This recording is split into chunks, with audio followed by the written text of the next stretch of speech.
Olá, eu sou Sofia e esta é a Livraria da Polis. Hoje você vai ouvir Fábulas Budistas, 20 Contos Jakata, uma coleção de histórias antigas recontadas por Nur Inayat Khan. Essa versão em português foi preparada pela Livraria da Polis, em uma tradução própria feita especialmente para este audiolivro. Os contos Jakata pertencem a uma tradição narrativa ligada ao budismo. São histórias simples, muitas vezes protagonizadas por animais, reis, viajantes e seres extraordinários. Mas essa simplicidade engana. Por trás de cada conto há uma lição sobre coragem, compaixão, paciência, generosidade, justiça e sabedoria. Nesta coletânea, vamos atravessar florestas, rios, lagos, palácios, desertos e cidades misteriosas. Encontraremos macacos, cervos, gansos, cisnes, búfalos, codornas, lebres, elefantes e cavalos, cada um trazendo uma pequena verdade sobre a vida. Contos antigos, mas ainda capazes de falar ao nosso tempo. Então, venha comigo e vamos começar agora com as fábulas budistas 20 Contos Jakata. 1. A Ponte do Macaco. Um macaco enorme governava, certa vez, 80 mil macacos nas montanhas do Himalaia. Entre as rochas onde viviam, corria o rio Ganges, antes de chegar ao vale em que se erguiam as cidades. E ali, onde a água borbulhante caía de pedra em pedra, crescia uma árvore magnífica. Na primavera, ela se cobria de flores brancas e delicadas. Mais tarde, carregava frutos tão maravilhosos que nenhum outro podia se comparar a eles. E os ventos doces da montanha lhes davam um sabor de mel. Como eram felizes os macacos! Comiam os frutos e viviam à sombra daquela árvore extraordinária. De um dos lados, porém, os galhos da árvore se estendiam sobre a água. Por isso, quando as flores apareciam nesses galhos, os macacos as comiam ou destruíam, para que nenhum fruto nascesse ali. E se por acaso algum fruto começasse a crescer, eles o arrancavam, mesmo que ainda fosse menor que o miolo de uma flor. O chefe, vendo o perigo, havia advertido a todos: cuidado! Não deixem nenhum fruto cair na água. O rio poderá levá-lo até a cidade. Lá, os homens verão sua beleza e sairão em busca da árvore. Subirão o rio até as montanhas e, quando encontrarem este lugar, levarão todos os frutos. Então teremos de fugir daqui. Assim os macacos obedeceram, e durante muito tempo nenhum fruto caiu no rio. Mas chegou o dia em que um fruto maduro, escondido por um formigueiro e invisível entre as folhas, caiu na água. A corrente o levou para baixo pelas colinas rochosas, até o vale onde se erguia a grande cidade de Benares, às margens do Ganges. Naquele dia, enquanto o fruto passava por Benares, empurrado pelas pequenas ondas do rio, o rei Brahmadatta se banhava nas águas, entre duas redes seguradas por pescadores. Ele mergulhava, nadava e brincava com os raios de sol presos na água. E o fruto foi parar em uma das redes. Maravilhoso! Exclamou o pescador que ouviu primeiro. Em que lugar da terra cresce um fruto como este? E tomando-o nas mãos, mostrou ao rei com os olhos brilhando. Brahmadatta contemplou o fruto e admirou sua beleza. Onde estará a árvore que dá um fruto assim? Pensou. Então chamou alguns lenhadores que estavam perto da margem e perguntou se conheciam aquele fruto e se sabiam onde poderia ser encontrado. Majestade, disseram eles, é uma manga maravilhosa. Fruto assim não cresce em nosso vale, mas nas montanhas do Himalaia, onde o ar é puro e os raios do sol não são perturbados. Sem dúvida, a árvore fica à beira do rio, e algum fruto, tendo caído na água, foi trazido até aqui pela correnteza. O rei pediu então que os homens provassem o fruto. Depois que provaram, ele também o saboreou e o ofereceu a seus ministros e servidores. De fato, disseram todos, este fruto é divino. Nenhum outro pode se comparar a ele. Os dias e as noites passaram devagar. Brahmadatta ficou cada vez mais inquieto. A vontade de provar aquele fruto mais uma vez se tornava mais forte a cada dia. À noite, em seus sonhos, ele via a árvore encantada, trazendo em cada galho 100 taças de ouro cheias de mel e néctar. É preciso encontrá-la, disse o rei certo dia. E ordenou que preparassem um barco para subir o rio Ganges, até as rochas do Himalaia, onde talvez a árvore pudesse ser encontrada. O próprio Bradamata partiu com seus homens. Longa, muito longa foi a viagem. Passaram por campos de flores e de arroz até que, por fim, numa tarde, o rei e seus companheiros chegaram às colinas do Himalaia. E olhando ao longe, o que viram? Ali sobre a luz da lua estava a árvore tão desejada, com seus frutos dourados brilhando entre as folhas. Mas o que se movia em cada galho? Que sombras estranhas deslizavam entre a folhagem? Vejam, disse um dos homens, é um bando de macacos. Macacos! Exclamou o rei, comendo os frutos. Cerquem a árvore para que não escapem. Ao amanhecer, nós os mataremos com flechas e comeremos sua carne e as mangas. Essas palavras chegaram aos ouvidos dos macacos. Tremendo, eles disseram ao seu chefe: Ai de nós! Tu nos avisaste, querido chefe. Mas algum fruto deve ter caído na correnteza, pois os homens chegaram até aqui. Eles cercam nossa árvore e não podemos escapar, porque a distância entre esta árvore e a próxima é grande demais para saltarmos. Ouvimos as palavras que saíram da boca de um dos homens. Ele disse: Ao amanhecer, nós os mataremos com flechas e comeremos sua carne e as mangas.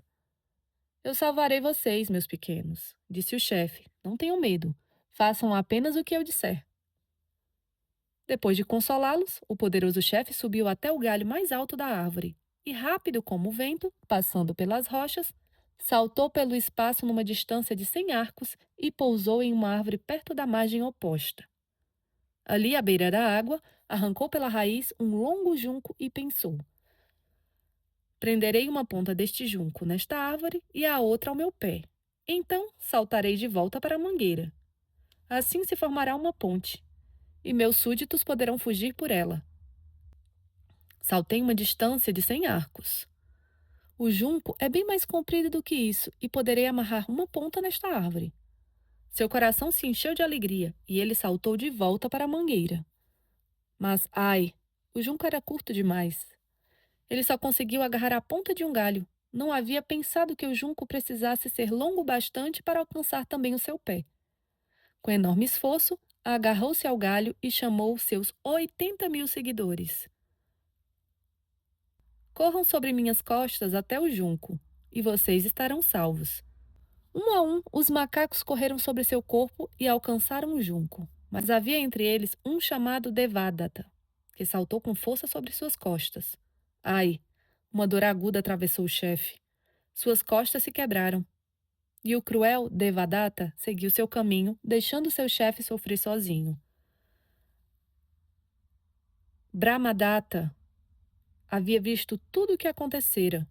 Lágrimas corriam de seus olhos enquanto contemplava o chefe dos macacos feridos e vencido. O rei ordenou que ele fosse retirado da árvore a qual ainda se agarrava, que fosse banhado com os perfumes mais doces, vestido com um manto amarelo e que lhe dessem água fresca para beber. Depois de banhado e vestido, o chefe foi colocado sob a árvore. O rei sentou-se ao seu lado e lhe disse: Fizeste do teu próprio corpo uma ponte para que os outros atravessassem. Não sabias que fazendo isso tua vida chegaria ao fim? Deste tua vida para salvar os teus seguidores. Quem és tu, bendito? E quem são eles? Ó rei, respondeu o macaco, sou o chefe e o guia deles. Eles viviam comigo nesta árvore. Eu era seu pai e os amava.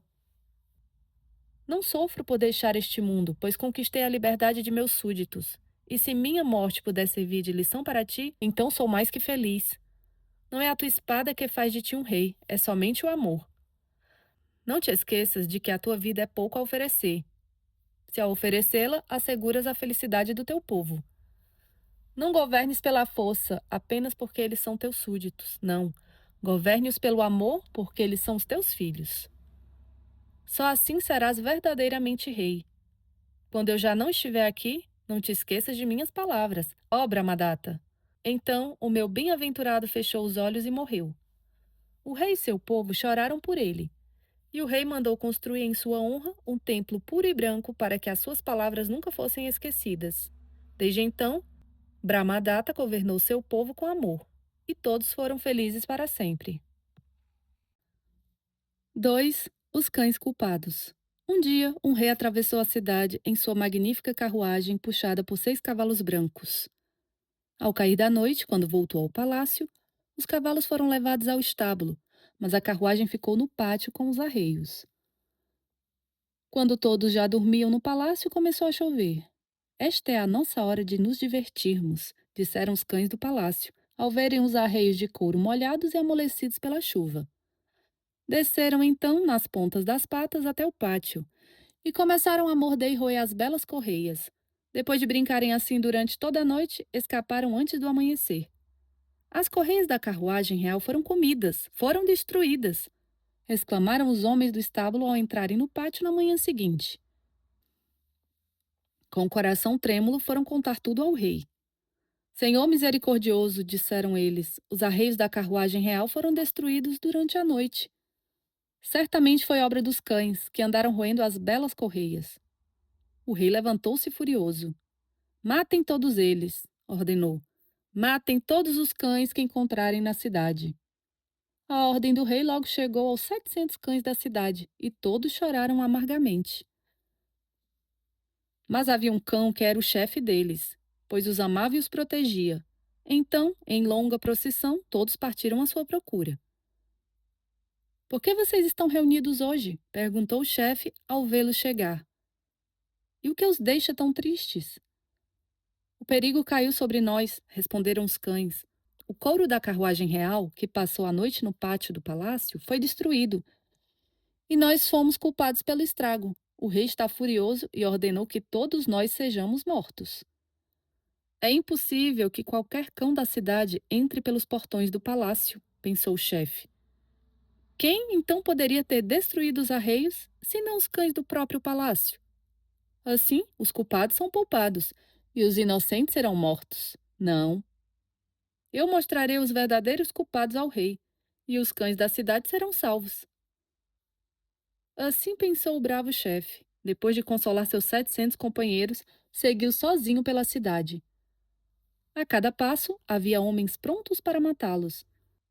Mas seus olhos estavam tão cheios de amor que ninguém ousou tocá-lo. Ele entrou no portão, e os guardas reais, encantados com sua presença, deixaram-no passar pelos portões. Assim, o chefe chegou ao salão da justiça, onde o rei estava sentado em seu trono, rodeado pelos cortesãos. Ao verem seus olhos ardentes, todos permaneceram em silêncio. Depois de algum tempo, o chefe falou. Grande rei, disse ele, é tua ordem que todos os cães da cidade sejam mortos? Sim, respondeu o rei. Esta é a minha ordem. Que mal fizeram eles, ó rei? Perguntou o chefe. Eles destruíram os arreios de couro da carruagem real, respondeu o rei. Quais cães fizeram esse mal? Perguntou o chefe. Não sei, respondeu o rei. Por isso ordenei que todos fossem mortos. Todos os cães da tua cidade devem ser mortos? Perguntou o chefe. Ou alguns cães poderão continuar vivos? Apenas os cães reais poderão continuar vivos, respondeu o rei. Ó rei, disse o chefe com voz serena, tua ordem é justa. Porque os cães do palácio seriam inocentes, enquanto os cães da cidade seriam julgados culpados. Aqueles que tu favoreces são salvos, e aqueles que não conheces serão mortos? Ó rei justo, onde está a tua justiça? O rei pensou por algum tempo e então disse: Sabe o chefe, diz-me então quem são os culpados? Os cães reais, respondeu o chefe. Mostra-me que tuas palavras são verdadeiras, disse o rei. Eu mostrarei, respondeu o chefe. Ordena que os cães do palácio sejam trazidos aqui ao salão da justiça e que eles deem capim-cusa e leiteiro para comer. O rei fez como o chefe havia pedido. Os cães foram trazidos e receberam capim-cusa e leiteiro para comer. Pouco depois de comerem, pedaços de couro saíram de suas bocas e caíram no chão. Os culpados haviam sido encontrados. O rei levantou-se suavemente de seu trono. Tuas palavras são verdadeiras, disse ele ao sábio chefe, verdadeiras e puras como as gotas de chuva que caem do céu. Jamais me esquecerei de ti. Então ordenou que todos os cães da cidade recebessem, todos os dias de suas vidas, alimento farto e cuidado real. E todos viveram felizes para sempre. 3. Banyan. De quem são aqueles olhos de jóia atravessando as sombras da floresta? E aqueles chifres brilhantes como crescentes de prata?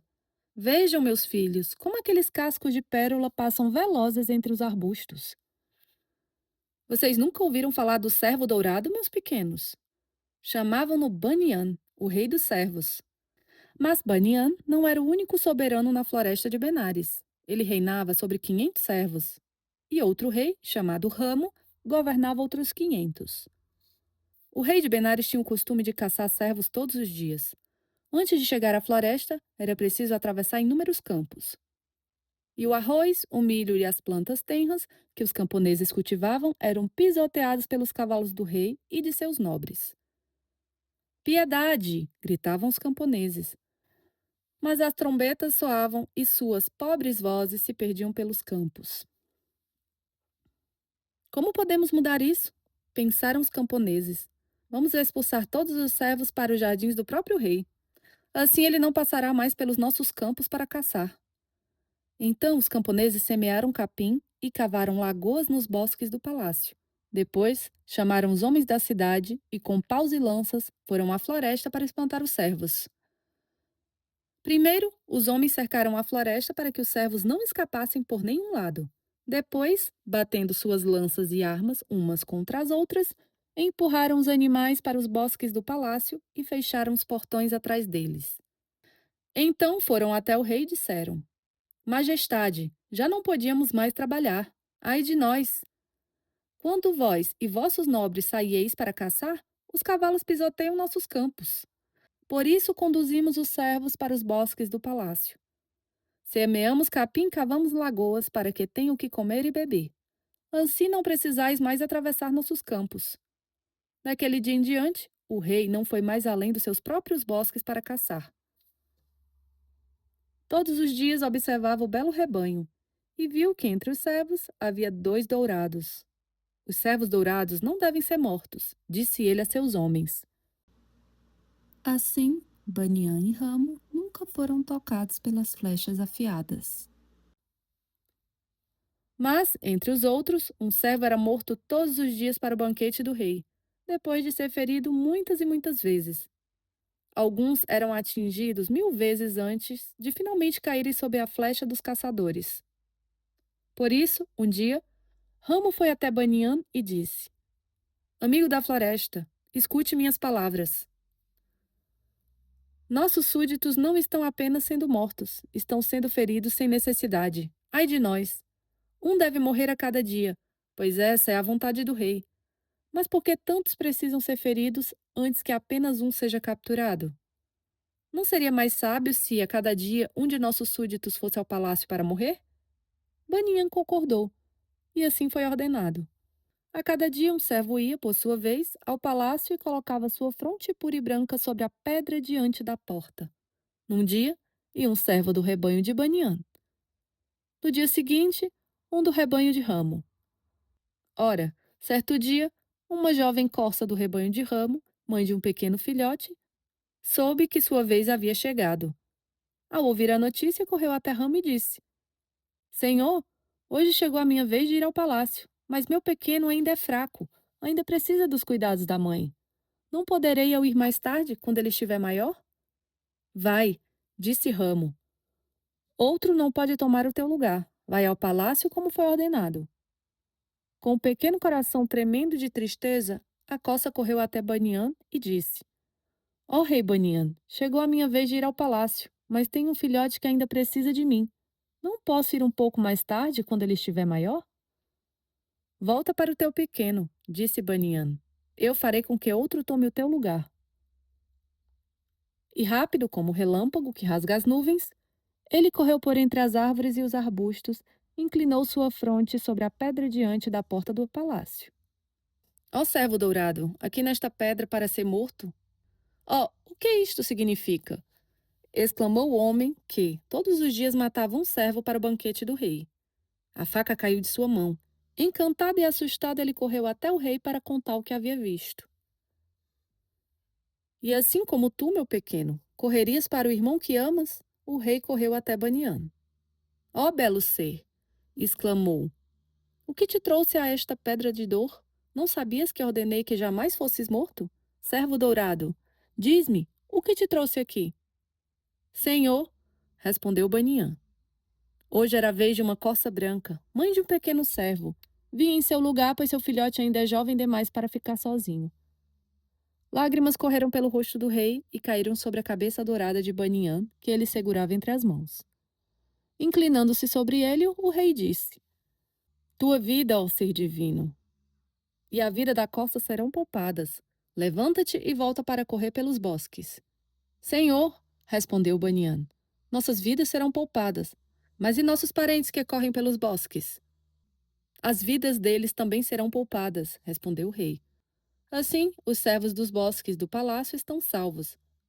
Mas e todos os outros servos do teu reino, senhor? Eles também serão todos poupados, respondeu o rei. Ó rei, disse Banian, pouparás os servos, mas e a vida de todos os outros animais de quatro patas? Ó misericordioso, disse o rei, todos eles serão livres.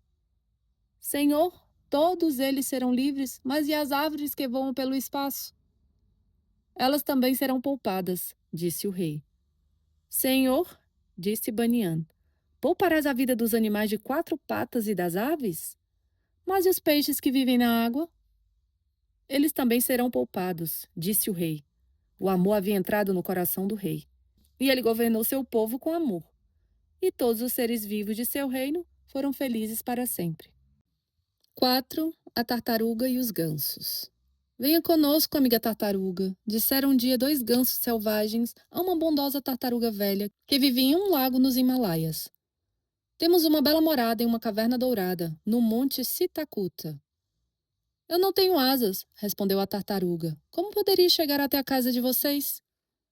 Você consegue ficar de boca fechada? Perguntaram os gansos. Consigo, é claro, respondeu ela. Então segure este bastão entre os dentes, disseram os gansos. Nós seguraremos as duas pontas com os nossos bicos e a levaremos pelo ar. E assim partiram voando sobre o alto das montanhas. Lá embaixo, o mundo inteiro se estendia diante deles. Depois de algum tempo, passaram sobre os telhados de Benares. Que coisa esquisita! Riram algumas crianças que os viram passar. Uma tartaruga sendo carregada por gansos pelo céu. A senhora tartaruga, ao ouvir aquelas palavras, ficou muito inquieta. Uma pequena chama de raiva começou a arder dentro de seu coração. E o que vocês têm com isso, se eu estou sendo carregada pelo céu? Gritou ela. Mas é claro, não podia falar sem abrir a boca. Seus dentes soltaram o bastão e a pobre tartaruga caiu lá de cima, bem no pátio do palácio do rei. Em um instante toda a corte ficou alvoroçada. Ministros, nobres e guardas reais apareceram em todas as janelas e portas. Levaram a notícia ao rei, que se levantou do trono e foi até o lugar, acompanhado de seu conselheiro, um homem muito sábio da corte. Pobre tartaruga, exclamou o rei, o que a fez cair neste pátio e quebrar seu belo casco verde? Então perguntou ao conselheiro, diga-me, de onde ela caiu? E por que caiu? Agora, meus filhos, acontece que o rei tinha um costume de falar demais. Era bondoso e tinha bom coração. Mas na presença dele era difícil alguém conseguir dizer uma palavra. Por isso, o conselheiro, sabendo por que a tartaruga havia caído, pensou: esta é a minha chance de dar uma lição ao nosso rei falador. Senhor, disse ele, alguns pássaros levavam uma tartaruga pelo ar, segurando com seus bicos um bastão ao qual ela se agarrava com os dentes. A tartaruga ouviu as crianças da cidade rindo dela. Isso, sem dúvida, a deixou irritada. Ela não conseguia se conter e falou. Por isso, soltou o bastão e caiu. Este é o destino daqueles que não sabem segurar a língua. Aquelas palavras atingiram o coração do rei. Ele compreendeu que a lição também era para ele. E daquele dia em diante, suas palavras foram poucas e sábias. Ele falava apenas quando era hora de falar. E todos viveram felizes desde então. 5. A Fada e a Lebre. Certa vez, uma jovem lebre vivia em uma pequena floresta entre uma montanha, uma aldeia e um rio. Meus filhos, muitas criaturas correm pela urze e pelo musgo, mas nenhuma era tão doce quanto ela. Tinha 3 amigos, um chacal, uma doninha d'água e um macaco. Depois de longos dias de trabalho procurando alimento, os 4 se reuniam ao anoitecer para conversar e pensar. A bela lebre falava com seus 3 companheiros e lhes ensinava muitas coisas. Eles a escutavam e aprendiam a amar todas as criaturas da floresta. e eram muito felizes. Meus amigos, disse a lebre certo dia, amanhã não comeremos. O alimento que encontramos durante o dia será dado a qualquer pobre criatura que encontrarmos pelo caminho. Todos concordaram. No dia seguinte, como em todos os dias, saíram ao amanhecer em busca de comida. O chacal encontrou, em uma cabana da aldeia, um pedaço de carne e um pote de leite coalhado, com uma corda amarrada em cada alça. 3 vezes ele gritou em voz alta: De quem é esta carne? De quem é este leite coalhado? Mas a cabana estava vazia. Como ninguém respondeu, ele pegou o pedaço de carne com a boca, passou a corda do pote em volta do pescoço e fugiu para a floresta. Ao colocar tudo ao seu lado, pensou: Que bom chacal eu sou! Amanhã comerei o que encontrei, se ninguém passar por aqui. E o que encontrou a pequena doninha d'água em sua caminhada? Um pescador havia apanhado alguns peixes dourados e brilhantes. Depois de escondê-los debaixo da areia, voltou ao rio para pescar mais. Mas a doninha d'água descobriu o esconderijo. Tirou os peixes da areia e chamou 3 vezes. De quem são estes peixes dourados? Mas o pescador ouviu apenas o murmúrio do rio e ninguém respondeu ao chamado. Então ela levou os peixes para sua pequena casa na floresta e pensou: Que boa doninha d'água eu sou! Estes peixes eu não comerei hoje, talvez em outro dia. Enquanto isso, o amigo macaco havia subido a montanha. Encontrou mangas maduras, trouxe-as para a mata e as colocou debaixo de uma árvore. E pensou: Que bom macaco eu sou! Mas a lebre estava deitada na relva da floresta, e seus belos olhos estavam úmidos de tristeza. O que poderei oferecer se alguma pobre criatura passar por aqui? Pensava ela. Não posso oferecer capim. Não tenho arroz nem nozes para dar. Mas de repente saltou de alegria. Se alguém passar por aqui, pensou, darei a mim mesma como alimento. Ora, naquela doce pequena floresta vivia uma fada de asas de borboleta e longos cabelos feitos de raios de luar. Seu nome era Saca. Ela sabia tudo o que acontecia na mata. Sabia quando uma pequena formiga roubava outra formiga. Sabia os pensamentos de todas as criaturinhas, até mesmo das pobres florzinhas pisoteadas na relva. E naquele dia ela sabia que os 4 amigos da floresta não estavam comendo, e que qualquer alimento que encontrassem seria dado a alguma pobre criatura pelo caminho. Então Saca se transformou em um velho mendigo, curvado e caminhando com um cajado. Primeiro foi até o chacal e disse: Andei por dias e semanas e não tive nada para comer. Não tenho forças para procurar alimento. Por favor, dê-me alguma coisa, ao chacal. Pegue este pedaço de carne e este pote de leite coalhado, disse o chacal. Eu os roubei de uma cabana da aldeia, mas é tudo que eu tenho para dar. Pensarei nisso depois, disse o mendigo, e seguiu o caminho entre as árvores sombrias. Então Saca encontrou a doninha d'água e perguntou: O que você tem para me dar, pequenina? Pegue estes peixes, ó mendigo, e descanse um pouco debaixo desta árvore, respondeu a doninha d'água. Em outra ocasião, respondeu o mendigo, e seguiu pela mata. Um pouco mais adiante, Saca encontrou o macaco e disse: Dê-me de seus frutos, eu lhe peço, sou pobre, estou faminto e cansado. Pegue todas estas mangas, disse o macaco, colhi todas para você. Outra hora, respondeu o mendigo, e não ficou. Então Saca encontrou a lebre e disse: Doce criatura da mata musgosa, diga-me, onde posso encontrar alimento? Estou perdido nesta floresta e muito longe de casa. Eu darei a mim mesma para comer, respondeu a lebre. Junte alguns pedaços de madeira e acenda uma fogueira. Eu saltarei nas chamas, e então você terá a carne de uma pequena lebre. Saca fez surgir chamas mágicas em alguns troncos de madeira.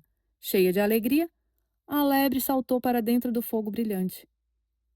Mas aquelas chamas eram frescas como água e não queimaram sua pele. Por quê? Perguntou a lebre à Saca. Não sinto as chamas. As faíscas são frescas como o orvalho da manhã. Então Saca voltou à sua forma de fada e falou com a lebre em uma voz mais doce do que qualquer voz que ela já tivesse ouvido. Querida criatura, disse ela, eu sou a fada Saca. Este fogo não é real. Foi apenas uma prova. A bondade de seu coração, ó criatura abençoada, será conhecida pelo mundo por muitos e muitas eras. Depois de dizer isso, Saca tocou a montanha com sua varinha. Da essência que brotou dali, desenhou a imagem da lebre no disco da lua. 6. As penas douradas. Certa vez, um pai, uma mãe e suas 3 filhas viviam em uma pequena cabana na floresta, pois eram muito pobres. Um dia, o pai disse à esposa e às filhas: Boa esposa, minhas boas filhinhas, preciso deixá-las por algum tempo, mas voltarei com muitas riquezas e coisas belas. Minhas filhinhas terão muitas joias para enfeitar os cabelos e todas vocês serão felizes. Depois de dizer essas palavras, o homem partiu para sua longa viagem. Durante o caminho, atravessava a floresta à noite quando encontrou uma fada. Aonde vai, ó viajante? A esta hora da noite? Perguntou ela. Vou procurar fortuna, respondeu ele. Sem dizer mais nada, a fada ergueu sua varinha, tocou o ombro do homem e ele se transformou em um ganso de penas douradas.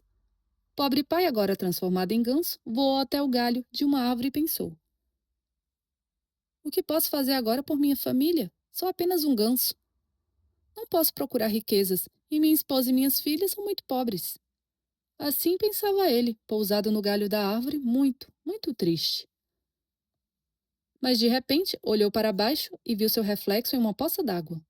Minhas penas são de ouro, gritou ele, sacudindo as asas com alegria. E voou para a pequena cabana onde sua esposa e suas filhas o esperavam. Mãe, um ganso dourado está vindo até nós, exclamaram as filhas. Ao pousar diante da porta, o ganso falou com elas. Boa gente, sei que vocês são pobres, mas vejam, minhas penas são de ouro. Então arrancou uma pena de suas costas e entregou-a a elas, dizendo: Tomem esta pena e vendam-na. Voltarei de tempos em tempos. E com isso voou de volta para a floresta. A esposa vendeu a pena e recebeu muito dinheiro por ela. E, cada vez que o dinheiro acabava, o ganso voltava e lhes dava outra pena. Mas um dia a mãe disse às filhas: Minhas filhas, este ganso talvez voe embora um dia e nunca mais volte. Da próxima vez que ele vier, precisamos arrancar todas as suas penas. As filhas choraram amargamente diante daquele pensamento ingrato. Mesmo assim, quando o ganso voltou, a mãe o agarrou e arrancou todas as suas penas. Sem sua plumagem, o ganso já não podia voar. E sua esposa egoísta o jogou dentro de um barril, dando-lhe apenas pouca comida. Mas as penas que ela havia arrancado ficaram brancas, como as penas de qualquer outro ganso, pois a fada lhes dera um encanto. Se algum dia fossem tomadas à força, perderiam todo o seu ouro. Depois de viver algum tempo miseravelmente dentro do barril, penas brancas cresceram outra vez nas asas do ganso. Então ele voou para longe, muito longe, até uma floresta onde todos os pássaros eram felizes. E ali viveu feliz com eles desde então. 7. O jovem papagaio. No alto de uma colina havia um bosque de árvores de algodão da seda. Nesse bosque vivia um bando de papagaios, com seu rei e sua rainha. E o rei e a rainha tinham um belo filhote de papagaio, mais belo do que qualquer papagaio do mundo. O tempo passou. O rei e a rainha papagaio envelheceram, e o pequeno filhote cresceu, tornou-se glorioso e maior do que qualquer papagaio do mundo. Um dia, ele disse aos pais: Meus queridos, agora que estou crescido e forte, irei buscar alimento nos campos para vocês. E a cada dia voava com um bando até os arrozais. Depois de comer com os outros, levava no bico uma grande porção de arroz para dar à mãe e ao pai. Mas um dia, os papagaios encontraram um campo maravilhoso, mais fértil do que qualquer outro. Depois disso, passaram a ir lá para comer. Preciso contar ao meu senhor que os papagaios estão comendo o arroz dele, pensou o trabalhador do campo. Então foi até o dono da plantação e disse: Senhor, nosso campo é fértil e o arroz é realmente mais bonito do que qualquer outro. Mas um bando de papagaios vem todos os dias alimentar-se dos grãos. E um deles, mais belo que os outros, depois de comer bastante, vai embora com o bico cheio de arroz, como se o guardasse em algum lugar. O dono do campo foi então tomado por uma grande vontade de ver aquela ave que levava o arroz. Faça uma armadilha com crina de cavalo e capture esse papagaio, disse ele ao trabalhador, mas traga-o vivo até mim. No dia seguinte, o lavrador preparou a armadilha. Ao pousar, o jovem papagaio sentiu seu pezinho preso, mas não gritou nem pediu socorro, pois pensou: se meus companheiros souberem que fui capturado, ficarão assustados e não comerão. Preciso esperar até que tenham comido, só então chamarei. Quando eles terminarem de comer, o papagaio chamou, mas ninguém veio ajudá-lo. Todos, tomados pelo medo, voaram para longe. Ele ficou sozinho e chorou amargamente. O que eu fiz? Pensou. Por que me abandonaram? Pouco depois, o trabalhador chegou à armadilha e, agarrando a ave com alegria, exclamou: Ora, você é justamente aquele que eu queria capturar. E o levou ao seu senhor. O dono do campo tomou o papagaio com cuidado entre as mãos. Minha ave, disse ele, você tem alguma pequena fazenda em algum lugar? É lá que esconde o arroz? Depois de comer em meu campo, você voa embora com seu bico cheio de grãos, seu pequeno travesso. O papagaio respondeu com uma doce voz humana. Um dever cumpro a cada dia, um tesouro vou guardar. Diga-me, falou o dono do campo, que dever é esse que você cumpre? E que tesouro é esse que você guarda? Meu dever, respondeu o papagaio, é levar alimento aos meus pais que estão velhos e já não conseguem voar. E meu tesouro é uma floresta de amor. Nessa floresta, os fracos são ajudados pelos fortes, e os famintos recebem alimento. Ao ouvir isso, o velho sorriu. O campo pertence a todos vocês, disse ele. Volte de volta para seus pais que esperam por você, mas volte ao meu campo todos os dias. A bela ave voou depressa de volta ao bosque, onde seus pais a chamavam. E todos os outros papagaios se reuniram ao redor para ouvir a história do jovem papagaio. Todos os papagaios do bosque ficaram unidos e viveram felizes desde então. 8. O lago vazio. Era um belo lago, um lago coberto de lírios d'água, muitos peixes se reuniram. Tinham vindo ouvir uma história contada por um deles. Era uma vez, começou a história. Neste nosso lago, um rei, um grande rei. Ele era um peixe como nós, com um dorso dourado, mas muito mais dourado ainda. Sim, aqueles que vivem sobre a terra têm muitas estrelas no céu durante a noite, mas ele era a estrela do nosso céu. E quando tudo ficava escuro, era ele quem iluminava o caminho através das águas. Aconteceu, porém, que a rainha Chuva se esqueceu de mandar seus aguaceiros à terra antes da chegada do calor. Dia após dia, a Mãe Terra e os sedentos raios de sol beberam a água do nosso lago.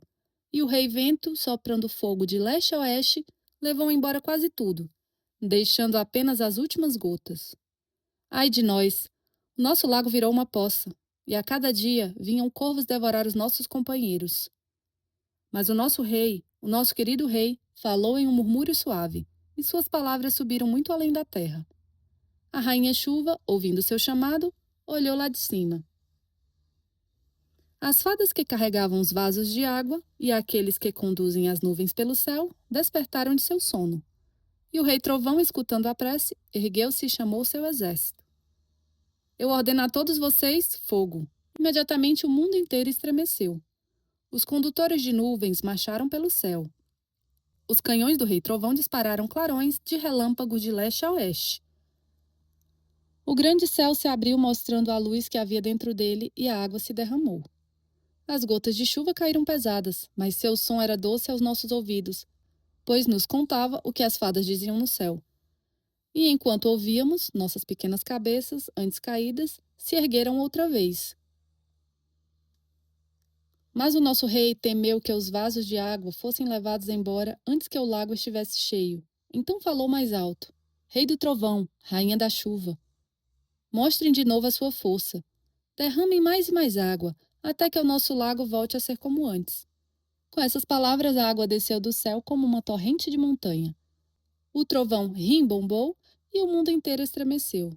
Os raios ardentes do sol foram enfim cobertos e os corvos foram expulsos para longe. Então, descendo lentamente do céu, o rei Trovão e a rainha Chuva deixaram sua morada e vieram à terra.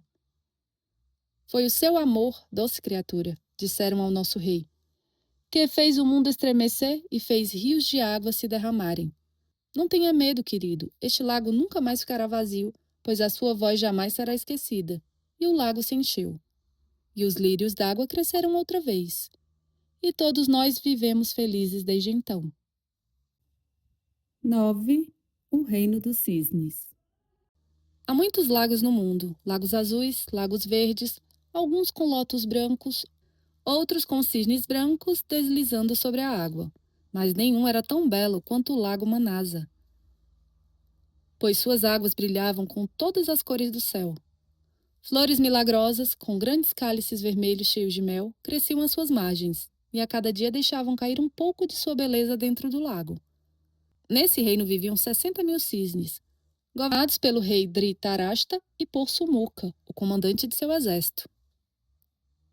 Os cisnes eram belos como sereias, e seu chefe guerreiro era majestoso e forte, mas nenhum podia ser comparado ao rei. Suas penas eram de prata resplandecente, e quando ele flutuava à noite sobre o lago, era como se a própria lua tivesse descido sobre as águas.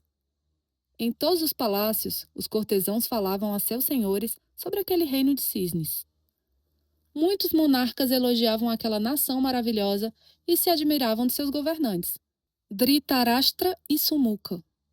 Mas, acima de todos, Brahmadatta, o rei de Benares, desejava vê-los. Por isso, um dia, reuniu seus cortesãos e disse: Homens sábios e fiéis, o vosso rei nunca será feliz enquanto certo desejo não for realizado. Senhor, podemos saber qual é o vosso desejo? Perguntaram eles. Anseio encontrar o rei e o comandante do lago Manasa. Digam-me, portanto, como esse desejo poderá ser satisfeito? Respondeu o rei. Ó rei, disse um dos cortesãos, se me permitis aconselhar-vos, há apenas um meio. Por vossa ordem, poderei ser feito um lago junto aos portões de Benares, ainda mais esplêndido que o lago Manasa. E todos os dias estas palavras deveriam ser proclamadas em voz alta. Ó rei de Benares, oferece este lago a todas as aves do mundo e todas estarão sob sua proteção. A notícia logo se espalharia até que os cisnes do lago Manasa, ao ouvirem que existe no mundo um lago mais belo que o deles, viriam depressa para conhecê-lo. O conselho agradou ao rei, e ele ordenou que a obra começasse. Trouxeram árvores de flores incontáveis e plantas vindas de terras distantes. O lago foi cheio com água tão clara que se podia ver os peixes nadando lá dentro. Quando ficou pronto, era muito mais grandioso que o lago Manasa. E aves, abelhas e borboletas vieram aos milhares cantar e dançar ao seu redor. Todos os dias ouvia-se o chamado que convidava as aves de outras terras. E elas vinham de todos os cantos da terra, fazendo daquele lago um lugar de encontro. Um dia, 2 jovens cisnes do lago Manasa deixaram seu reino para viajar pelo mundo. Ao passarem por Benares, viram o lago encantador e, ouvindo o chamado de convite, desceram para olhar.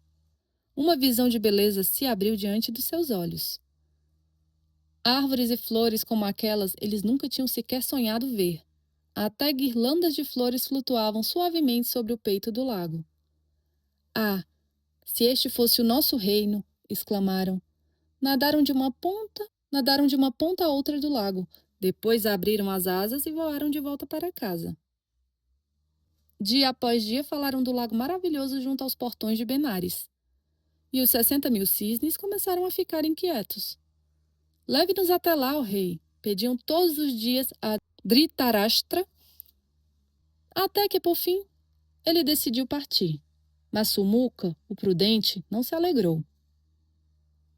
Meu rei, disse ele a Dhritarashtra, tem certeza de que é sábio agradar os teus súditos neste assunto? Cuidado com as palavras dos homens. Doce, de fato, é o chamado do convite, mas sabemos pouco sobre o que pode estar escondido por trás dele. Se, porém, decidiste que devemos ir, que não fiquemos lá mais do que um dia.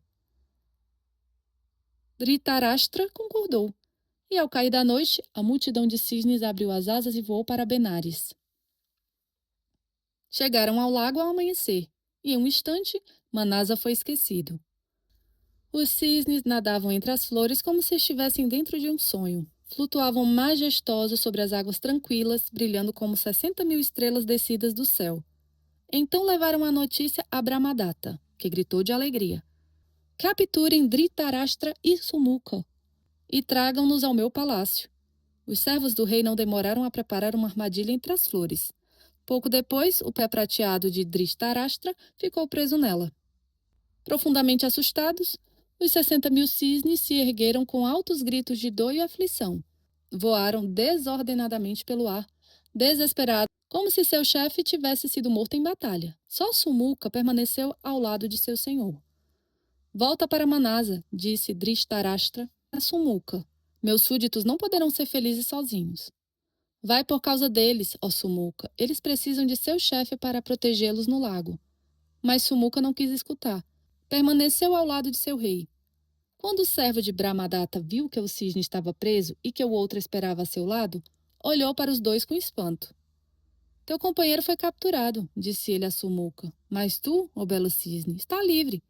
Por que ficas aqui? Não sabe que os guardas também podem te prender? Tuas asas são brancas e formosas. Voa então, bravo cisne, e não permaneças neste lugar. Mas Sumuca respondeu com voz humana. Esta ave que eu capturaste é o nosso rei. Como poderei eu fugir daqui e viver feliz longe dele? Se desejas me agradar, ó guarda, leva-me contigo e liberta-o. Não temas, respondeu o guarda com delicadeza. Nenhum mal acontecerá ao teu rei. É verdade que seu pé prateado foi preso, mas apenas porque o nosso rei, Brahmadatta, deseja vê-lo. Vem, portanto, sobre o meu ombro até o palácio. Nosso rei honrará ambos. E aconteceu como o homem havia dito. Quando ele levou o cisne sem amarras ao palácio do rei e contou a Brahmadatta tudo o que havia acontecido, o rei ficou sem palavras, tomado de respeito e admiração. Então Dhritarashtra falou com ele em uma voz doce e o coração do rei se afeiçoou a ele.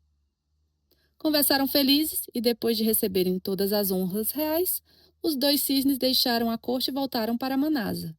Foi uma volta alegre para casa, celebrada por todos os 60.000 cisnes, e viveram juntos e felizes desde então. 10. A prova do mestre. Sou pobre e fraco, disse um dia um mestre a seus alunos. Mas vocês são jovens e eu lhes ensino. Por isso é dever de vocês encontrar o dinheiro de que o velho professor precisa para viver. Como poderemos fazer isso? Perguntou os alunos. As pessoas desta cidade são tão pouco generosas que seria inútil pedir ajuda. Meus filhos, respondeu o mestre, há um modo de conseguir dinheiro sem pedir, tomando. Para nós não seria pecado roubar, pois merecemos esse dinheiro mais do que os outros. Mas ai de mim, estou velho e fraco demais para fazer isso. Nós somos jovens, disseram os alunos. Nós podemos fazer. Não há nada que não faríamos pelo Senhor, querido mestre. Diga apenas como devemos agir e obedeceremos. Jovens vocês são, disse o mestre. Nada lhe custaria tomar a bolsa de um homem rico. Eis como devemos fazer. Escolha um lugar tranquilo, onde ninguém esteja olhando. Então segure um homem que passar e tomem-lhe o dinheiro. Mas não lhe façam mal. Vamos agora mesmo, disseram todos os alunos. Todos menos um. Este permaneceu calado com os olhos baixos. O mestre olhou para o jovem e disse: Meus outros alunos são corajosos e estão prontos para me ajudar. Mas você pouco se importa com o sofrimento de seu professor. Perdoe-me, mestre, respondeu ele. O plano que o senhor explicou me parece impossível. Foi por isso que fiquei em silêncio. Por que impossível? Perguntou o mestre. Porque não existe lugar onde ninguém esteja olhando, respondeu o aluno. Mesmo quando estou completamente sozinho, eu mesmo estou vendo. Prefiro pegar uma tigela e pedir esmolas a pedir que a minha própria consciência me veja roubando. Ao ouvir estas palavras, o rosto do mestre se iluminou de alegria. Ele tomou o jovem aluno nos braços e o abraçou. Feliz sou eu, disse ele, se entre meus alunos ao menos um compreendeu minhas palavras. Os outros alunos, ao perceberem que o mestre apenas queria colocá-los à prova, baixaram a cabeça envergonhados. E depois daquele dia, sempre que um pensamento indigno lhe vinha à mente, lembravam-se das palavras do companheiro. A minha consciência está vendo. Assim, tornaram-se grandes seres humanos, e todos viveram felizes daí em diante. 11. Os dois porquinhos. Tac, tac, quem vem pelo caminho? Pensaram dois porquinhos à beira da estrada da aldeia. Era uma velhinha, pequena e redonda, como o salgueiro que se curva sobre o lago. Tac, tac, creque, creque, rangiu seu cajado enquanto ela caminhava, e 4 olhinhos assustados espiavam por entre a relva. Quem são vocês, pequeninos? Exclamou a velha. A mãe de vocês os deixou aqui sozinhos? Venham para o meu cesto. Vou levá-los para a minha casinha, perto dos portões de Benares, e serei a mãe de vocês. E ela pegou os 2 porquinhos e os colocou dentro do cesto, que estava cheio de algodão trazido dos campos. Depois seguiu o caminho, tac, tac, creque, creque, até chegar à sua casinha. Lá tirou os porquinhos do cesto, colocou-os sobre os joelhos, riu, sorriu e ficou feliz como nunca. Chamou o mais velho de Mahatundila e o mais novo de Chunlatundila. Os dias e os anos passaram. A velhinha alimentava os 2 porquinhos e os amava como se fossem seus próprios filhos. Mas um dia, houve uma grande festa na aldeia vizinha. Os homens da aldeia beberam o dia inteiro, até ficarem muito bêbados. Depois de comerem toda a carne que havia no lugar, ainda não estavam satisfeitos, queriam mais. Então foram até a casinha da velha e disseram: Mãe, aqui está o dinheiro. Dê-nos os seus porcos em troca. Dê-nos os seus porcos em troca. Não, respondeu ela, não os darei a vocês. Por acaso alguém entrega seus filhos por dinheiro? Eles não são crianças, mãe, são porcos, disseram os homens. O que a senhora fará com eles mais tarde? Entregue-os agora, mãe, e todas estas moedas de ouro serão suas. Mas a velhinha apenas balançou sua cabecinha esperta. Então os homens fizeram com que ela bebesse. E, quando ela estava bêbada, disseram outra vez: Mãe, pegue este dinheiro e nos dê os porcos. Não posso entregar Mahatundila, disse ela, mas levem Chulatundila.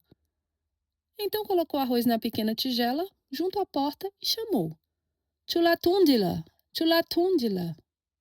Ao ouvir o chamado, Mahatundila pensou: Nossa mãe nunca chamou Chulatundila primeiro. Ela sempre me chama antes. Que perigo estará sobre nós hoje? Enquanto isso, Chulatundila foi até a velha.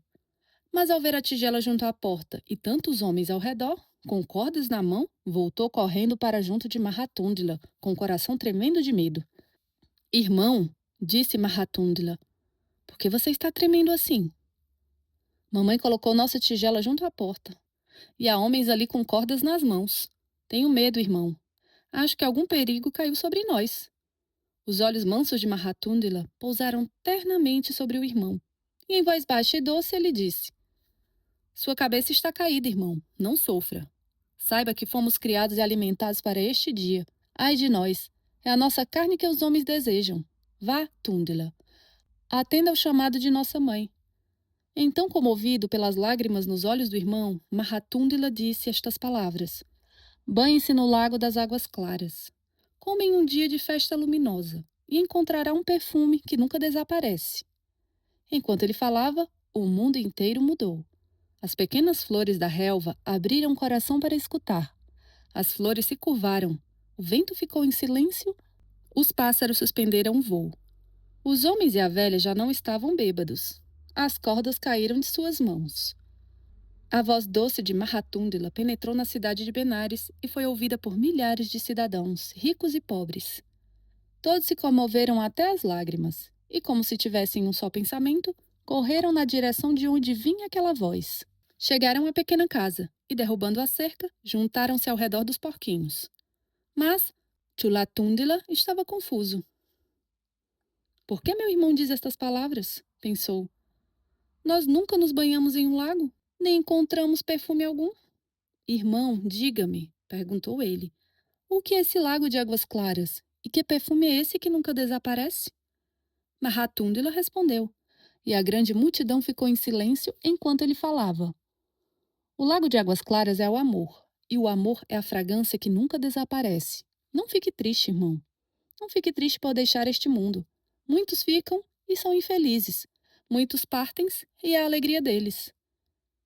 A voz doce chegou até mesmo através da cúpula de mármore do palácio. E o rei de Benares foi levado às lágrimas.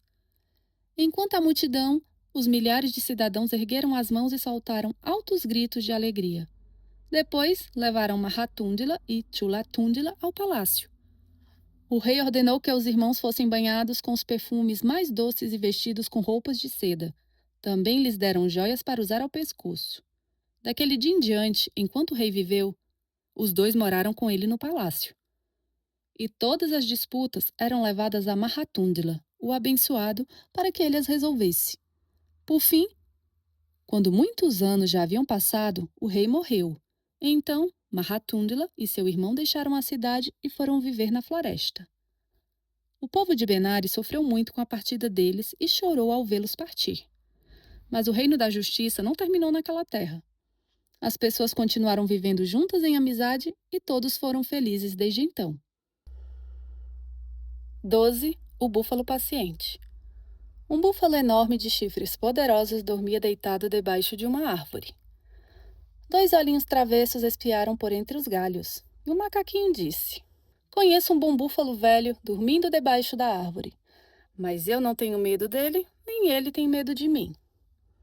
E saltou do galho para as costas do búfalo. O búfalo abriu os olhos e, vendo o macaco dançando sobre seu lombo, fechou-os outra vez, como se apenas uma borboleta tivesse pousado ali. O macaco atrevido tentou outra brincadeira. Pulou sobre a cabeça do búfalo. Entre seus dois grandes chifres, segurou as pontas e se balançou neles como se estivesse em uma árvore. Mas o búfalo nem sequer piscou. O que posso fazer para deixar meu bom amigo zangado? Pensou o macaco. Então, enquanto o búfalo comia no campo, o macaco pisoteava a relva exatamente onde ele queria pastar. E o búfalo apenas se afastava. Outro dia, o macaco travesso pegou um bastão e bateu com ele nas orelhas do búfalo. Depois, quando o búfalo saiu para caminhar, sentou-se em suas costas como um herói, segurando o bastão na mão. E diante de tudo isso, o búfalo jamais soltou um murmúrio, embora seus chifres fossem fortes e temíveis. Mas um dia, enquanto o macaco estava sentado em suas costas, apareceu uma fada. Grande ser és tu, ó búfalo, disse ela, mas pouco conheces a tua própria força. Teus chifres podem derrubar árvores e teus pés poderiam esmagar pedras. Leões e tigres têm medo de se aproximar de ti. Tua força e tua beleza são conhecidas no mundo inteiro, e mesmo assim andas por aí com um macaco tolo nas costas. O golpe dos teus chifres bastaria para atravessá-lo. Um pisão dos teus pés bastaria para esmagá-lo. Por que não jogas no chão e acabas de vez com essa brincadeira? O macaco é pequeno, respondeu o búfalo, e a natureza não lhe deu muita inteligência. Por que então eu deveria puni-lo? Além disso, por que eu deveria fazê-lo sofrer para que eu pudesse ficar feliz? Ao ouvir isso, a fada sorriu. Com a sua varinha mágica, afastou o macaco dali. Depois deu ao grande búfalo um encanto, para que ninguém pudesse vê-lo sofrer outra vez. E desde então, ele viveu feliz. 13. O Saraba. Há um cervo que vive tão profundamente em certa floresta que ninguém jamais o vê. Os homens o chamam de Saraba. Meu pequeno, se você escutar quando o mundo inteiro estiver em silêncio e o sol estiver muito longe, talvez ouça a sua voz vindo, bem fraca, de dentro da mata. Um dia, um rei caçava naquela floresta e entrou tão fundo, que um desses belos sarabas passou diante de seus olhos. Quem é você, bela criatura? Gritou ele. Mas o saraba continuou correndo e desapareceu entre as árvores. Vou capturá-lo, exclamou o rei furioso. E não pode escapar de mim. E lançando-se adiante em seu cavalo, disparou flechas contra o belo animal. As flechas voavam ao redor do cervo, mas ele não as temia. Corria sobre a relva como um pássaro voa pelo ar. O cavalo do rei corria cada vez mais depressa. A floresta, as colinas e os vales passavam sem serem vistos. Os caçadores, o exército e os elefantes do rei ficaram para trás na mata, procurando em vão por seu senhor. Tudo foi esquecido. Nada mais existia sobre a terra para o rei, apenas a bela criatura que ele perseguia. Corra, corra, mais depressa, gritava o rei tomado pela fúria. Os cascos do cavalo quase não tocavam o chão enquanto ele galopava pelo espaço. Mas de repente chegaram a um abismo profundo. O Saraba saltara sobre ele com facilidade. O rei, porém, não viu o abismo. Seus olhos estavam fixos apenas na presa que perseguia. Mas o cavalo percebeu o perigo e, sem ousar saltar, parou de repente à beira do precipício. O rei foi lançado por cima da cabeça do animal e caiu no fundo do abismo. Por que já não ouço mais o ruído dos cascos do cavalo? Pensou Saraba. Será que o rei desistiu? Ou será que caiu no abismo? O Saraba olhou para trás e viu o cavalo correndo de um lado para o outro sem cavaleiro. Então seu coração se encheu de tristeza. O rei caiu no abismo. Está sozinho. Seu exército está longe. Com certeza sofre mais do que outro sofreria em situação tão terrível, pois ele tem um exército brilhando em ouro, 100 elefantes, homens para protegê-lo e soldados prontos para atender ao seu chamado. Mas agora está sozinho. Pobre rei. Vou salvá-lo, se ainda estiver vivo. Foram esses os pensamentos do Saraba, enquanto se virava e voltava ao abismo. Ao chegar à beira, olhou para baixo e viu seu inimigo caído na poeira gemendo. Então se inclinou e falou com ele em voz suave: Rei dos homens, não tenha medo de mim. Não sou um demônio que faz mal aos que se perdem longe de casa. Eu bebo da água que você bebe. E como a relva que cresce sobre a terra, posso ajudá-lo, ó rei, e tirá-lo desse abismo. Confie em mim, eu irei até você. Meus olhos veem a verdade? Pensou o rei. Este não é meu inimigo que veio me ajudar? O rei olhou para o Sáraba e seu coração se encheu de vergonha. Belo ser, disse ele. Não estou tão ferido, pois a armadura que me cobre é forte. Mas o pensamento de que eu fui seu inimigo me fere mais do que as minhas próprias feridas. Perdoe-me, criatura abençoada. Ao ouvir essas palavras, o Sáraba soube que o rei confiava nele e o amava. Então desceu ao abismo. Tomou o rei sobre as costas e subiu pelas altas paredes com uma força maior do que a do mais poderoso dos elefantes. E trouxe o rei de volta à floresta. Então o rei lançou os braços ao redor do Sáraba. Como posso agradecer? Disse ele. Meu palácio, meu reino, tudo é seu. Venha, querido, volte comigo para a cidade. Não posso deixá-lo aqui na floresta para ser morto por caçadores ou por animais selvagens. Grande rei, disse o Sáraba, não me peça para ir ao seu palácio. Aqui é o meu reino, nesta floresta. As árvores são os meus palácios. Mas se deseja me fazer feliz, conceda-me este favor, eu lhe peço. Não caça mais na floresta, para que todos os que vivem debaixo das árvores possam ser felizes e livres. O rei deu sua promessa com alegria e voltou ao palácio. Seu povo o recebeu com grandes aclamações. Então, sem demora, ele publicou um decreto. Dali em diante, ninguém mais poderia caçar naquela floresta. E por isso, o rei, seu povo e os animais da mata viveram felizes para sempre. 14. A Cidade dos Goblins. Um grande navio fora lançado pelas ondas furiosas contra a costa rochosa de uma ilha. Felizmente, a tripulação e os passageiros, 500 homens ao todo, não morreram afogados. Ainda assim, estavam em uma situação miserável. Mas, ao olharem ao redor, sentiram-se animados pela beleza do lugar. Nosso navio afundou, ai de nós, disseram. Mas, sem dúvida, deve haver tesouros sem fim nesta ilha. Depois de algum tempo, ouviram vozes ao longe. Então viram um grupo de mulheres se aproximando. Logo, as mulheres chegaram ao lugar onde os homens estavam reunidos e falaram com eles. De onde vêm, viajantes? O navio de vocês se partiu contra as rochas? Os homens desta ilha partiram há muito tempo em um navio e nunca mais voltaram. Venham então conosco para nossas casas, viajantes. Cuidaremos de vocês e os faremos felizes. Doces eram as palavras daquelas mulheres, mas, enquanto falavam, prendiam os homens com correntes mágicas. E os homens, sem saber que estavam sendo puxados por essas correntes, seguiram as mulheres até suas casas. Assim viveram por algum tempo naquela cidade, comendo o arroz que as mulheres preparavam para eles em pratos de ouro. Mas, certa noite, quando todos dormiam, um dos 500 homens acordou e ouviu vozes estranhas. De quem são essas vozes? Pensou. Não serão vozes de goblins? Ele se levantou em silêncio e se escondeu atrás de uma grande pedra para observar. Não demorou a descobrir a verdade. Viu que as mulheres, transformadas em goblins, caminhavam pela cidade. É uma cidade de goblins? Exclamou o homem horrorizado. Preciso contar aos meus companheiros. Temos de fugir daqui. Mal seus olhos se abriram para a verdade, percebeu que também estava preso por correntes. Quando amanheceu, contou aos companheiros o que havia visto. Alguns não acreditaram nele, mas outros perguntaram com a voz trêmula: Como poderemos escapar? Não podemos, respondeu o homem. Estamos presos por correntes mágicas. Assim que ele disse essas palavras, houve um clarão de luz. Um cavalo branco desceu do céu e passou diante deles. Então ouviram uma voz suave vinda do mar que dizia: Um cavalo alado de asas de prata respondeu ao chamado de vocês. Subam em seu dorso, suas correntes se partirão, e ele salvará todos vocês. Aqueles que não acreditaram na história do companheiro ficarão com as mulheres na Ilha dos Goblins.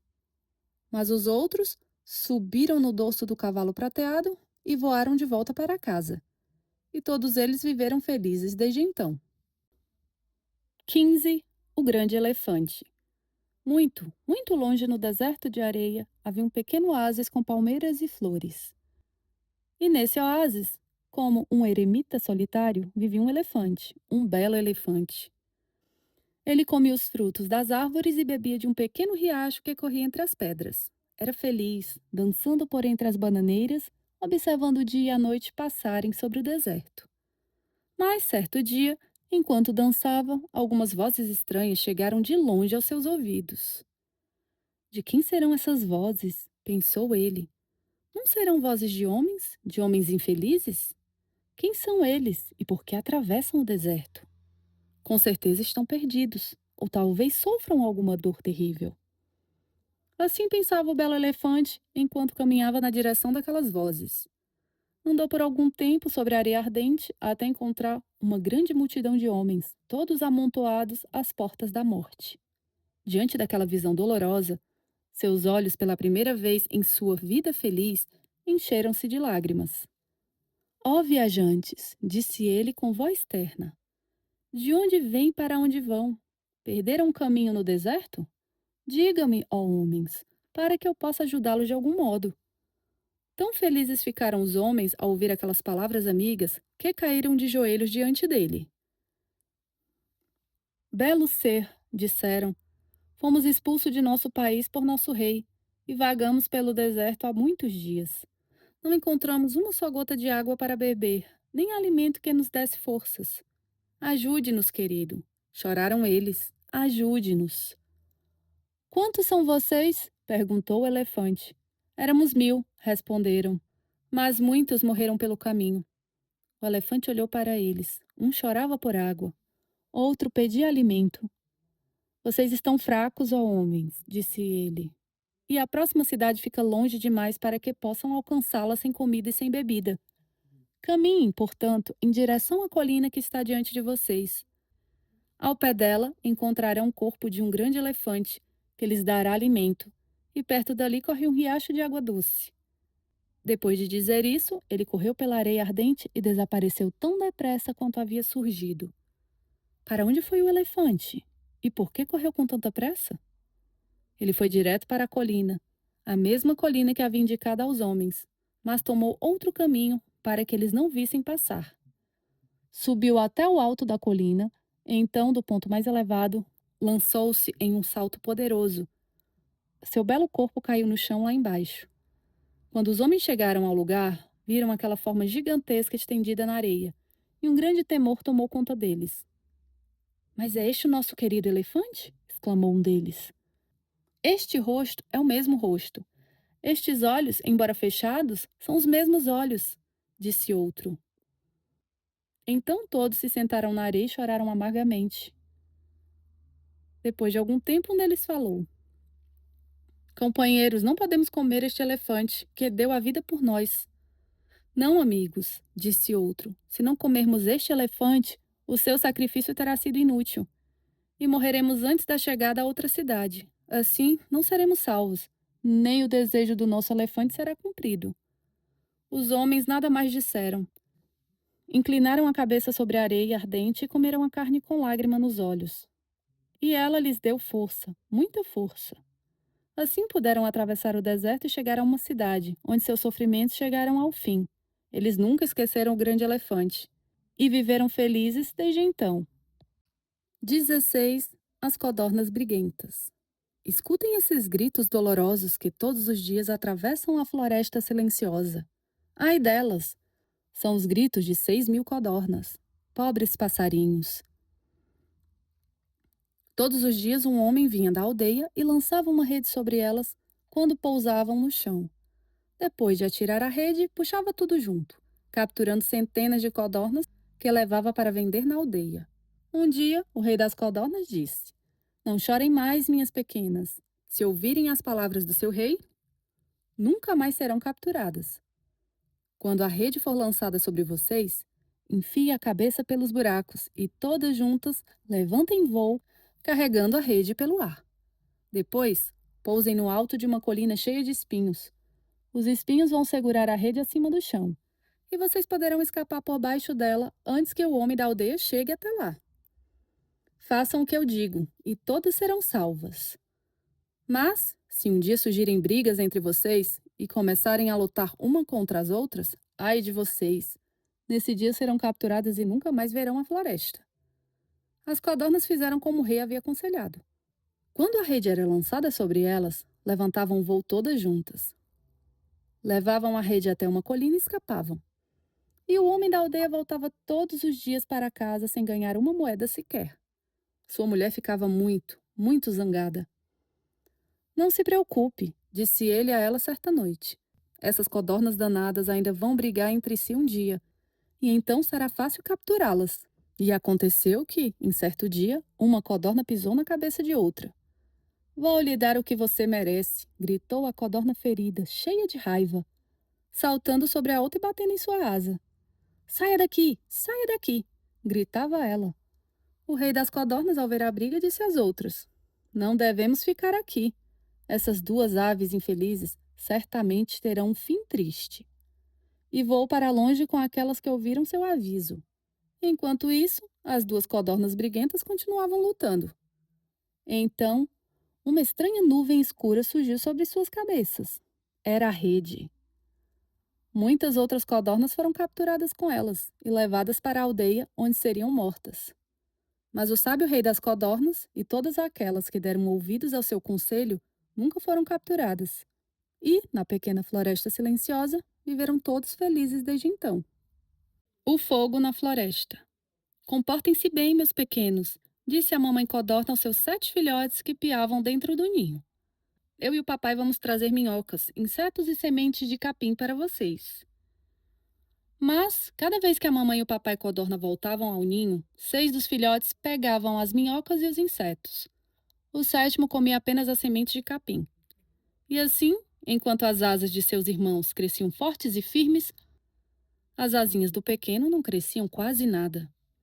Certa noite, quando toda a família estava bem aconchegada, ouviu-se um clamor triste vindo do coração da floresta. A mamãe codorna, o papai codorna e os 7 filhotes espiaram para fora do ninho. Que nuvens vermelhas e ardentes eram aquelas, pairando sobre as árvores distantes? Os filhotes começaram a chorar, e a mãe e o pai os apertaram com força debaixo de suas asas. Crec, crec, zzz, zzz. Assim rugiam as grandes nuvens vermelhas. Veja, papai, exclamou o sétimo filhote, é fogo na floresta. As chamas brilhantes avançavam com a velocidade do vento, queimando todos os arbustos e árvores que encontravam pelo caminho. O rugido chegava cada vez mais perto. Logo, o fogo se aproximou do ninho. Não havia tempo a perder. A mamãe codorna, o papai codorna e os 6 filhotes saíram depressa e voaram para longe. Mas o sétimo filhote ficou sozinho. Ele não tinha asas para voar. Bzz, bzz. Rugiam as grandes nuvens vermelhas dançando ao redor do ninho. Mas o pequeno não teve medo. Olhou firmemente para as chamas com seus 2 olhinhos brilhantes e, com sua vozinha suave de filhote, falou com elas. Sou pequeno, disse ele, e não tenho asas. Por que vocês vêm até este ninho tão pequenino, onde fui deixado sozinho? Sigam seu caminho, chamas poderosas. Aqui não há nada para vocês. Enquanto ele falava, o fogo furioso recuou. Foi se afastando devagar e desapareceu entre as árvores. Então a floresta ficou em silêncio. Pouco depois, vozinhas começaram a surgir entre o musgo. Os sapos deram sinal de que o perigo havia passado. Uma por uma, pequenas cabeças apareceram fora de seus esconderijos. As nuvens de fumaça já tinham sido levadas para longe, e a rainha lua sorria outra vez por entre as árvores. O pequeno filhote de codorna também sorriu em seu ninho, ao ver a floresta despertar de novo, e ali viveu feliz desde então. 18. O fim do mundo. Um dia, uma pequena lebre estava sentada debaixo de uma árvore frutífera e pensava. E pensava, e pensava. Que será, meus filhos, que a pequena lebre pensava debaixo da árvore? O que vai acontecer comigo quando a terra chegar ao fim? Pensava ela. E naquele exato momento, uma fruta caiu da árvore. A pequena lebre saiu correndo, tão depressa quanto suas pernas podiam levá-la. Tinha certeza de que o barulho da fruta caindo no chão era o som da terra se partindo em pedaços. E correu, correu, sem ousar olhar para trás. Irmão, irmão! chamou outra lebre que a viu passar correndo. Por favor, diga-me o que aconteceu. Mas a pequena lebre continuou correndo e nem sequer se virou para responder. A outra lebre correu atrás dela, chamando cada vez mais alto. O que aconteceu, irmãzinha? O que aconteceu? Por fim, a pequena lebre parou por um instante e disse: A terra está se partindo em pedaços. Ao ouvir isso, a outra lebre começou a correr ainda mais depressa. Então uma terceira lebre se juntou a elas, depois uma quarta, uma quinta, até que 100.000 lebres corriam pelos campos. E correram pela floresta e pelas matas profundas. Os cervos, os javalis, os alces, os búfalos, os bois, os rinocerontes, os tigres, os leões e os elefantes, ao ouvirem que a terra estava chegando ao fim, também começaram a correr desvairados com elas. Mas, entre os que viviam na mata havia um leão sábio que sabia tudo o que acontecia no mundo. Quando soube que tantos e tantos animais estavam fugindo porque acreditavam que a terra se partia em pedaços, ele pensou: a nossa terra está muito longe de chegar ao fim. Mas minhas pobres criaturas morrerão se eu não a salvar, pois, tomadas pelo medo, acabarão correndo para dentro do mar. Então correu tão depressa que chegou antes dos animais a uma montanha que ficava no caminho deles. Quando passaram pela montanha, o leão rugiu 3 vezes, e rugiu com tanta força que todos pararam em sua corrida louca e ficaram imóveis, apertados uns contra os outros, tremendo de medo. O grande leão desceu da montanha e se aproximou deles. Por que estão correndo tão depressa? Perguntou. A terra está se partindo em pedaços, responderam. Quem viu a terra se partir? Perguntou o leão. Os elefantes, responderam. Vocês viram a terra se partir? Perguntou ele aos elefantes. Não, nós não vimos. Os leões viram, responderam os elefantes. Vocês viram? Perguntou ele aos leões. Não, os tigres viram, responderam. Vocês viram? Perguntou ele aos tigres. Os rinocerontes viram, responderam. Mas os rinocerontes disseram: Os bois viram. Os bois disseram: Os búfalos viram. Os búfalos disseram: Os alces viram. Os alces disseram: Os javalis viram. Os javalis disseram: Os cervos viram. Os cervos disseram: As lebres viram. E as lebres disseram: Foi aquela pequena lebre que nos contou que a terra estava se partindo. Então o leão perguntou à pequena lebre: Você viu a terra se partir? Sim, senhor, respondeu a lebre. Eu vi. Onde você estava quando viu a terra se partir? Perguntou o leão. Com a voz trêmula, a pequena lebre respondeu: Eu estava sentado debaixo de uma árvore frutífera e pensei: O que vai acontecer comigo quando a terra chegar ao fim? E naquele mesmo instante, ouvi o barulho da terra se partindo, então corri. O grande leão pensou: Ela estava sentada debaixo de uma árvore frutífera. Com certeza, o barulho que ouviu foi de uma fruta caindo no chão. Então disse: Suba nas minhas costas, pequena, e mostre-me onde você viu a terra se partir. A pequena lebre pulou nas costas do leão, e o grande leão voou até o lugar. Mas, quando se aproximaram da árvore frutífera, a pequena lebre saltou no chão, com medo demais de voltar ao mesmo ponto. E apontou a árvore para o leão, dizendo: Senhor, ali está a árvore. O grande leão foi até a árvore e viu o lugar onde a pequena lebre estivera sentada. Viu também a fruta que havia caído da árvore. Vem aqui, pequena, chamou ele. Agora me diga onde você vê a terra partida. A pequena lebre olhou ao redor e viu a fruta no chão. Então compreendeu que não havia motivo algum para o seu medo. Pulou mais uma vez nas costas do leão e os dois partiram de volta para junto das centenas e milhares de criaturas que esperavam por eles. Então o leão contou à multidão que o barulho ouvido pela pequena lebre era apenas o som de uma fruta caindo no chão. E assim, todos voltaram. Os elefantes voltaram para a mata, os leões voltaram para suas cavernas, os cervos voltaram para as margens do rio e a pequena lebre voltou para a árvore frutífera. E todos viveram felizes desde então. 19. O ganso dourado. Nuvens douradas estão passando sobre a nossa cidade, gritou um dia o povo de Benares, pois o céu estava coberto de ouro. Mas não era uma nuvem, também não era rastro dourado que uma estrela talvez deixasse em seu caminho. Aquele ouro vinha das asas de um ganso, um belo ganso que voava devagar e majestosamente pelo ar. O rei olhou do alto da torre de seu palácio. Grande ave! Exclamou admirado. Entre todos os que voam pelo espaço, sem dúvida tu és o rei. Então chamou seus cortesãos. A música começou a tocar. Trouxeram guirlandas de flores e perfumes. E assim o rei honrou o belo visitante. O ganso olhou para baixo. Ao ver o rei e seus cortesãos, as guirlandas de flores, e ao ouvir a doce música, voltou-se para o bando de gansos que o seguia. Por que o rei me honra dessa maneira? Perguntou. Senhor, responderam os gansos. Certamente ele deseja ser seu amigo. Ao ouvir isso, a ave dourada desceu à terra e cumprimentou o rei. Depois voltou para seus companheiros no céu.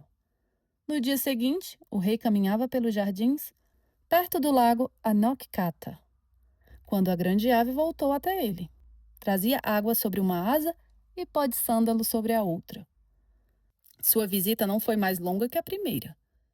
Depois de aspergir a água sobre o rei e espalhar o pó perfumado sobre ele, reuniu-se novamente a seus companheiros e voou para o seu reino em Tictacuta. Com o passar do tempo, o rei de Benares desejava cada vez mais ver a ave dourada outra vez. Todos os dias caminhava perto do lago Anokkata. E todos os dias, olhando para o horizonte distante, suspirava. Será que meu amigo voltará mais uma vez?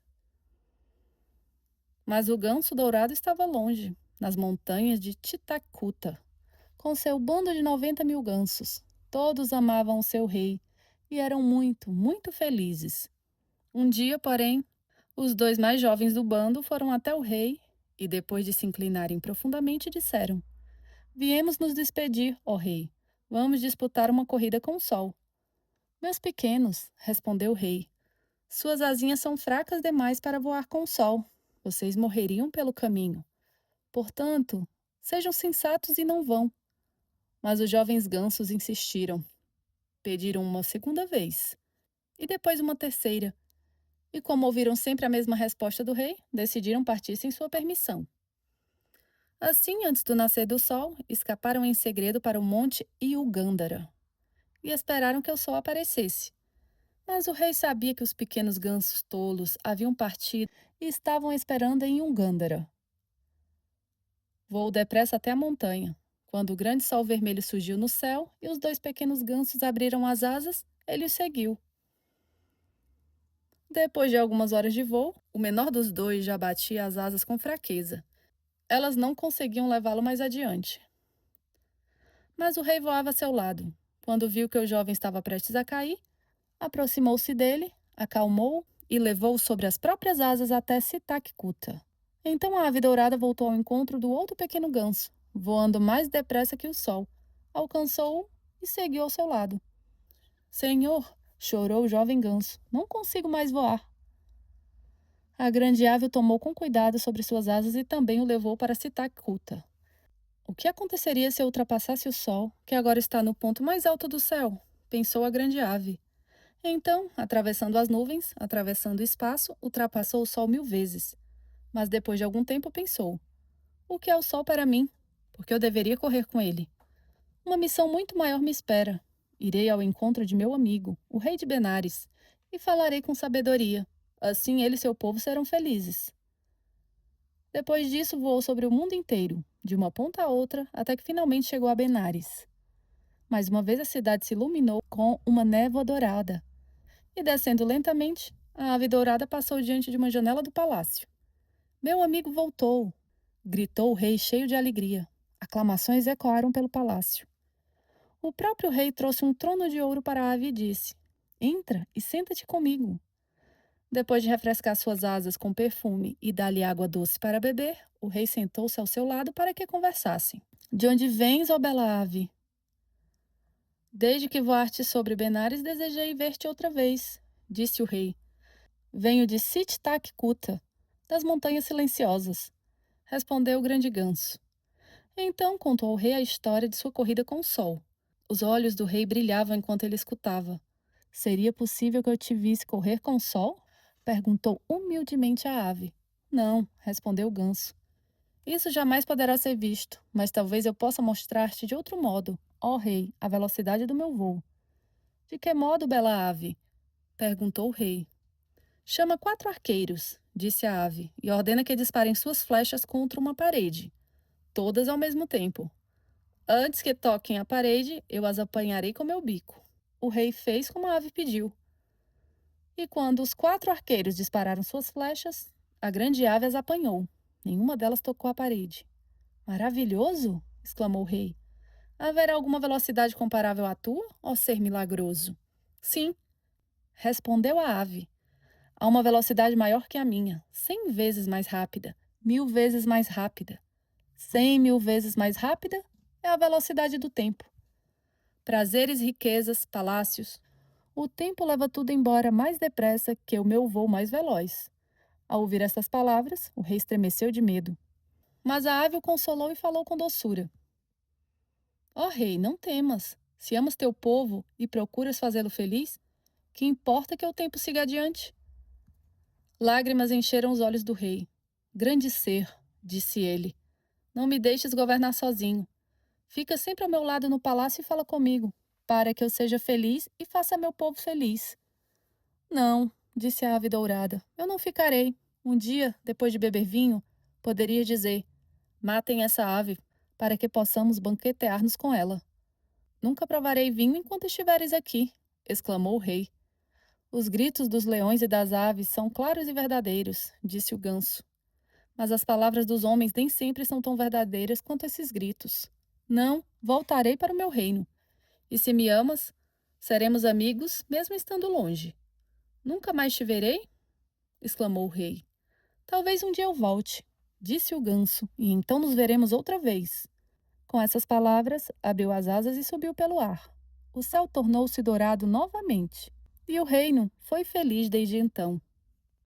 20. O nobre cavalo. Meus pequenos, como vocês teriam gostado de acariciar o pescoço sedoso de uma criatura tão bela como o cavalo amado de Brahmadata, rei de Benares? Mais belo que ele não havia em todos os estábulos do reino. Sua crina brilhava como fios escuros de seda, seus olhos eram vivos como estrelas. Quando corria, parecia que seus cascos mal tocavam a terra. O rei o amava muito. Mandava servi-lo com arroz fino em uma tigela de ouro.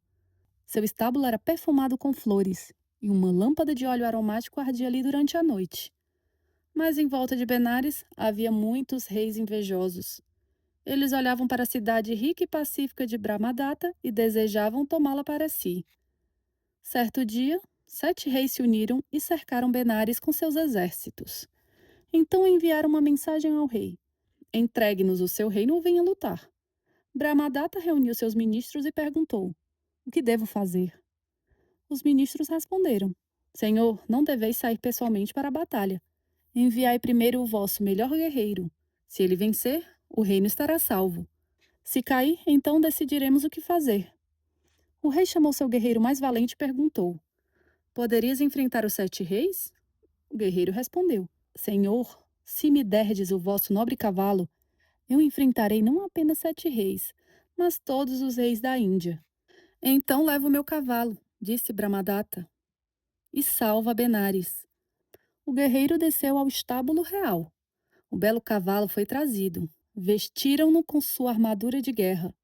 E o guerreiro também se armou com espada e escudo. Então os portões da cidade se abriram. O cavalo avançou como o vento. Em uma investida poderosa, rompeu o primeiro acampamento inimigo e trouxe o primeiro rei como prisioneiro. Depois veio o segundo, depois o terceiro, depois o quarto, depois o quinto, depois o sexto. Um após outro, 6 reis foram vencidos. Mas na sexta batalha, o nobre cavalo foi ferido. O sangue escorria de seu corpo e a dor era grande. O guerreiro viu a ferida e levou o cavalo de volta ao portão da cidade. Ali, com cuidado, deitou no chão e começou a tirar sua armadura. Depois mandou trazer outro cavalo. Mas o nobre cavalo compreendeu o que o guerreiro pretendia fazer. Este outro cavalo não poderá vencer o 7º rei, pensou ele. Pensou ele. Tudo o que eu fiz até agora será perdido. O guerreiro morrerá. E Benares cairá nas mãos dos inimigos. Só eu posso terminar esta batalha. Então o cavalo falou ao guerreiro com voz humana: Amigo, por que tiras a minha armadura? Não entregues a outro trabalho que ainda é meu. Sei que estou ferido. Sei que meu sangue cai sobre a terra, mas ainda não terminei o que comecei. Levanta-me, ata minha ferida. Coloca novamente a armadura sobre meu corpo. Eu vencerei o último rei. O guerreiro ficou comovido ao ouvir aquelas palavras. Com mãos cuidadosas, lavou a ferida do cavalo e a cobriu com panos limpos. Depois recolocou a armadura sobre ele. O cavalo se ergueu, estava fraco, mas seus olhos brilhavam. O guerreiro montou em seu dorso e os dois partiram mais uma vez. Então, o nobre cavalo reuniu toda a força que ainda restava em seu corpo. Avançou contra o sétimo acampamento e, com uma última investida, rompeu as fileiras inimigas, derrotou o último rei e voltou à cidade trazendo o prisioneiro. Grande foi a alegria em Benares. O povo gritou, os soldados ergueram as armas. E Brahmadata saiu ao encontro do cavalo. Mas o nobre animal já não podia ficar de pé por muito tempo. Deitaram-no diante do rei. Brahmadata aproximou-se com tristeza. Então o cavalo falou: Grande rei, não mateis estes 7 reis. Faze-os prometer que nunca mais levantarão guerra contra vós. Depois, deixai-os voltar para seus países. Dai ao guerreiro a honra que ele merece. Quanto a vós, governai com justiça. Sede generoso, protegei os fracos. E lembrai-vos de que a verdadeira vitória não está em destruir os vencidos, mas em transformar inimigos em homens melhores. Depois de dizer essas palavras, o nobre cavalo fechou os olhos e morreu em paz. O rei chorou por ele. Mandou que seu corpo fosse honrado como o corpo de um grande herói. Depois chamou os 7 reis vencidos, recebeu deles a promessa de que jamais voltariam a guerrear contra Benares, e os enviou de volta aos seus reinos. O guerreiro recebeu grandes honras. E Brahmadata lembrou-se das últimas palavras do nobre cavalo. Governou com justiça e bondade. Assim, Benares viveu em paz. E todos foram felizes desde então. Você ouviu Fábulas Budistas, 20 Contos Jakata, uma coleção de histórias antigas recontadas por Nur Inayat Khan, em tradução própria da Livraria da Polis. Ao longo destes 20 contos, passamos por reinos, florestas, lagos, desertos e caminhos perigosos. Vimos pequenos seres tomando grandes decisões, animais ensinando reis, criaturas frágeis mostrando coragem e personagens poderosos aprendendo humildade. Talvez seja esse o encanto dos Jakata. Eles mostram grandes questões por meio de histórias muito simples.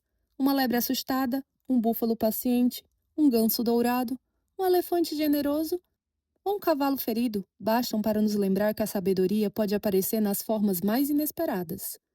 Se você acompanhou até aqui, deixe seu gostei, comenta, inscreva-se no canal e compartilhe este audiolivro com alguém que também possa gostar de histórias antigas narradas em voz humana. Eu sou Sofia e esta foi a Livraria da Polis. Até um próximo audiolivro.